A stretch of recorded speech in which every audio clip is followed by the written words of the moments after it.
Welcome back to the channel. Today, we're highlighting another impressive feat from the Turkish defense industry. The AKSUNGUR Unmanned Aerial System, powered by the domestically produced TEI PD170 engines, has successfully conducted a firing test, simultaneously employing two different Aselsan-made laser guidance kits, the LGK81 and the LGK82. This dual successful drop demonstrates the AKSUNGUR's exceptional versatility and its ability to engage multiple targets or targets requiring different payload characteristics within a single mission. The fact that this was achieved on a single flight underscores the platform's advanced mission planning and execution capabilities.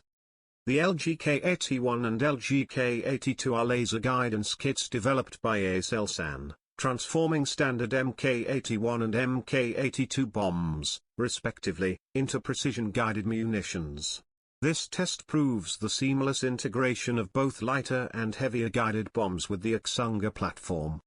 Powered by the reliable and indigenous TEI PD170 engines, the AKSUNGUR boasts a significant payload capacity and extended endurance, making it a crucial asset for a wide range of missions. This successful dual firing test further expands its operational envelope. This achievement highlights the continued advancements in Turkey's unmanned aerial vehicle technology and the strong collaboration between key defense industry players like Turkish Aerospace Industries, TEI, and Aselsan. The AKSUNGUR's ability to deploy multiple precision-guided munitions in a single sortie significantly enhances its combat effectiveness.